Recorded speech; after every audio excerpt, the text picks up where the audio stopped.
আসসালামু আলাইকুম প্রিয় বন্ধুগণ। আপনারা নিশ্চয়ই জানেন যে সম্প্রতি মার্কিন যুক্তরাষ্ট্র ইরানের সাথে যুদ্ধ শুরু করেছে। মার্কিন যুক্তরাষ্ট্রে কেন যে এটি করলেন সে ব্যাপারে নিশ্চয়ই সবার জানার আগ্রহ রয়েছে। ইরান কি এমন ব্যালিস্টিক ক্ষেপণাস্ত্র তৈরির ধারপ্রান্তে যা মার্কিন যুক্তরাষ্ট্রে আঘাত হানতে পারে?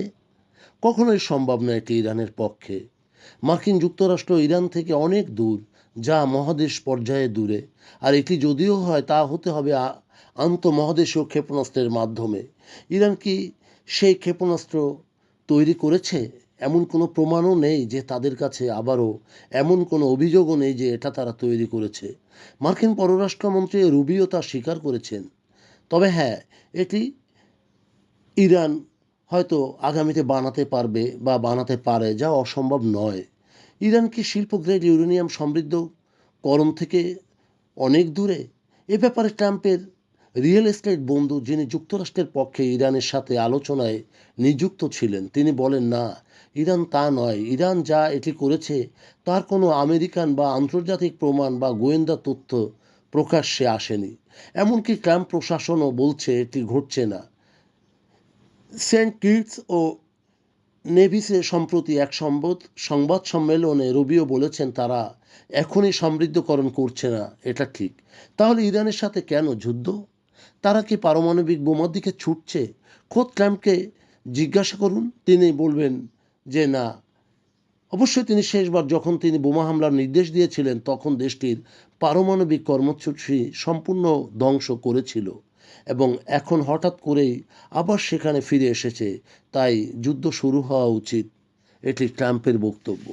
এমন নয় যে আমেরিকানদের ব্যালিস্টিক ক্ষেপণাস্ত্র দিয়ে মারবে, যা ইউরেনিয়াম সমৃদ্ধ করছে। সাম্প্রতিক সময়ে প্রেসিডেন্ট ট্রাম্প কয়েকবার বলেছেন যে তিনি চান ইরান সরকার যেন কেবল এই কথাটিই বলুক, তারা পারমাণবিক বোমা তৈরির চেষ্টা করছে না।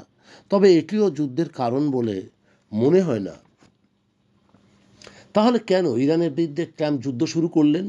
জানুয়ারি ফেব্রুয়ারিতে ইরানের যে বিক্ষোভকারী জনগণ, সেটি বিক্ষোভকারীদের জন্যে তাদের প্রতি নিপীড়ন, হতাহত, বাক স্বাধীনতা অর্থাৎ মানবিক রক্তক্ষরণই কি এতে করে উদ্বুদ্ধ হয়েছে ট্রাম্প?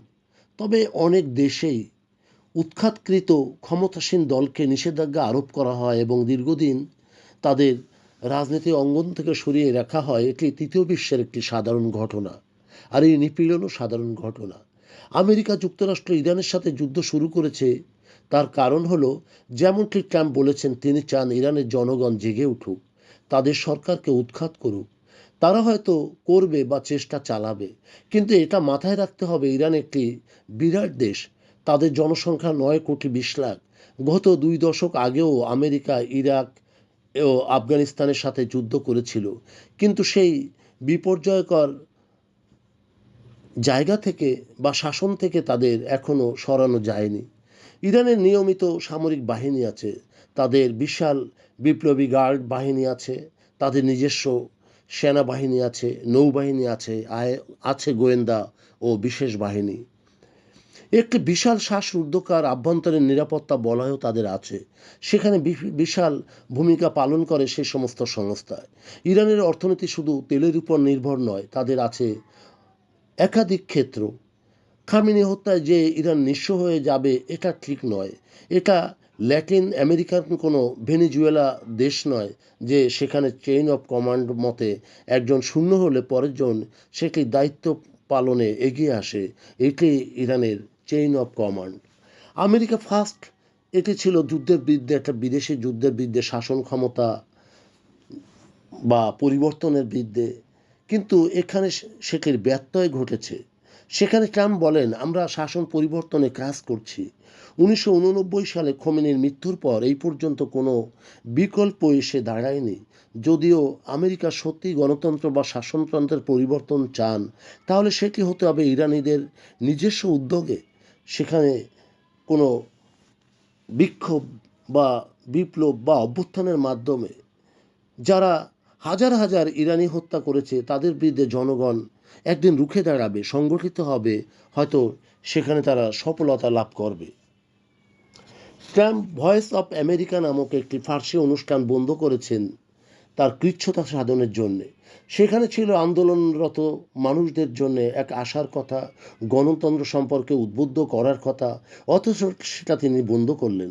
যদিও ইরানের শাসন ব্যবস্থা বৃদ্ধি বা পরিবর্তনের জন্য যুদ্ধ হয়, তাহলে ইরানি জনগণ তার জন্য সেটি নিজস্বভাবেই সম্পন্ন করবে।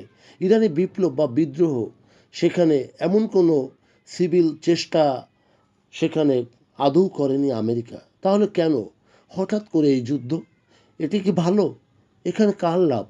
যে কোনো দেশেই এ প্রশ্নটি তারা করতেই পারে বা প্রশ্নটি আসতেই পারে। কাতার যে দেশটি ট্রাম্পকে তার ব্যবহারের জন্যে $400 মিলিয়ন একটি সুন্দর সোনালী বিমান উপহার দিয়েছিলেন, আরব আমিরাত সম্প্রতি অর্থহীন ক্রিপ্টো আর্থিক লেনদেনে সেখানে ট্রাম্প পরিবার সংযুক্ত হয়েছে $2 বিলিয়ন মাধ্যমে। অর্থাৎ সবিশেষ মিলিয়ে গোটা আরব বিশ্ব নিয়ে যে এই যুদ্ধ খেলা, এটি মূলত কার স্বার্থে? এই প্রশ্নটা বিশ্লেষকগণদের মধ্যেও বিরাজ করছে। প্রিয় বন্ধুগণ, যদি আমাদের এই তথ্য গল্প আপনার ভালো লাগে তাহলে লাইক এবং শেয়ার দিন, এবং আজ আমাদের সঙ্গে থাকার জন্যে ধন্যবাদ। আমাদের ফলো দিন এবং সাবস্ক্রাইব করুন।